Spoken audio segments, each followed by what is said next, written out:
Give me a minute and let's talk about 14 facts about U.S. aid to Ukraine. Now, what I'm going to do is I'm going to break this up into two parts. So this will be the first 7 facts. And I'd like to give credit to the Hudson Institute, which is a conservative think tank in the United States that I often personally disagree with. I thought the recent analysis about China's threat of nuclear war was inflammatory and alarmist unnecessarily. But that does not mean that they don't have a point. And when we look at this fact sheet, that's what it is. It's a fact sheet. And so for anybody that's interested in the reality, and geopolitical realities are hard. I'm not saying they're not. They're complex. They are fraught with disinformation from the sides that have their own agendas. But here we're going to look at some facts. And the first fact is that the U.S. is not writing blank checks to Ukraine. Period. End of conversation. That is not a thing. Most of the money allocated to help Ukraine never leaves the United States. Of the $78 billion already allocated to Ukraine, firmly $70 billion of it is being funneled into our own defense industry. Why? Because we have to replace all the weapons that we've sent to Ukraine. So we cleaned out the garage, guys. That's what we did. Those HIMARS that the Ukrainians are so happy to have, they haven't been retrofitted, if they were retrofitted at all, since 1993. That's what we sent them. The ATACMS that they were, waiting for, that we finally sent, manufactured in 1996 and 1997. They've been sitting in a warehouse for nearly 30 years. Come on. Let's put them to the use that they were meant to be put to, right? Those jobs, building the new weapons for our military to rearm ourselves, are some of the best paid jobs in America. They're good jobs, and they're in 38 states. 38 of the 50 states of the United States are benefiting directly from the new orders. Raytheon, General Dynamics, the list goes on. Now, that's not all. Seeing these American second-gen and third-generation weapons kick the Russians' fourth-generation's ass has sparked a new wave of orders for American weaponry from Europe and other allies to the tune of $90 billion. So, right off the bat, this whole notion of it's costing us money, it's not. That's $160 billion in new defense industry spending being funneled back into the United States, 38 states benefiting. For a relatively modest amount of money. And here, of course, that's relatively, right? Because it says 70 billion is a lot of money. I'm not saying it's not. But compared to what the Russians are losing, we are disarming the Russian forces without a single American firing a shot or being fired at.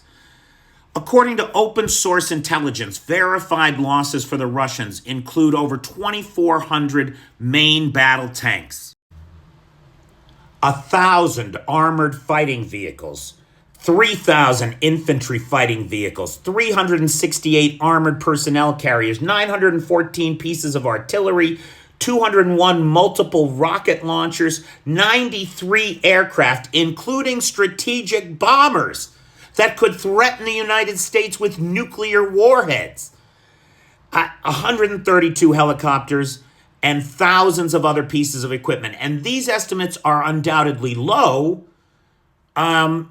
because this is just open source verified.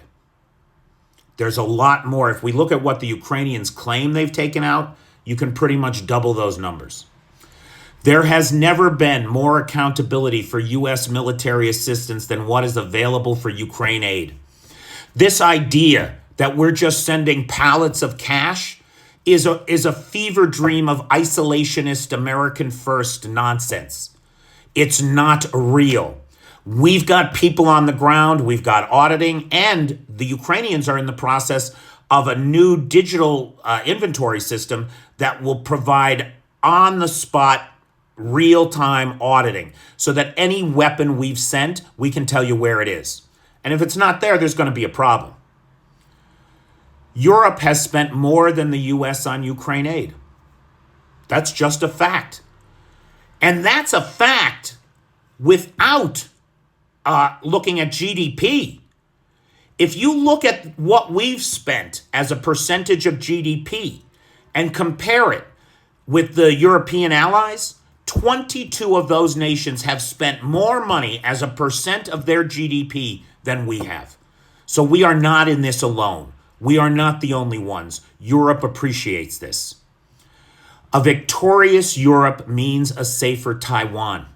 Absolutely it does. The Chinese are watching. Make no mistake. How we behave here, how we keep our word to our ally Ukraine is going to matter to the Chinese. European stability, which Russia is trying to undermine, affects the American worker. Hell yeah, it does. The post-World War II prosperity that we have all enjoyed is because of a safe and stable Europe. Let me give you some statistics here. Hang on, I got them right here.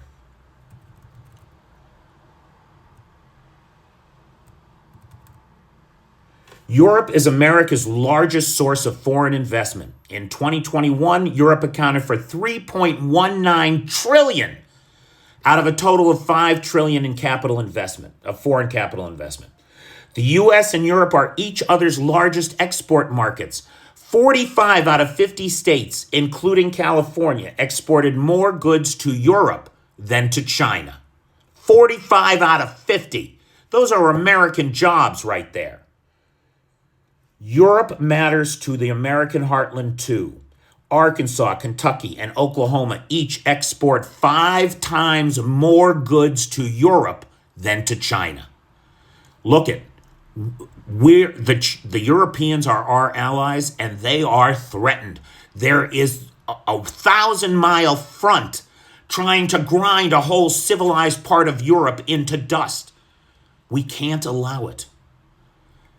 And lastly here, the lessons the U.S. learns from Ukraine will make America stronger in the Indo-Pacific. Now, there's a host of geopolitical reasons for this, but one of the critical things to think about is that this is the first major conflict the world has seen in the 21st century. Whole new technologies are being evolved to fight this war. The Ukrainians are innovating at a rate that no one has innovated at since, World War II, post-World War II maybe. And that changes the nature and scope of the battlefield and what we can expect warfare to look like in the future. The lessons learned here will educate us for the first half of this century in a way that no other conflict has.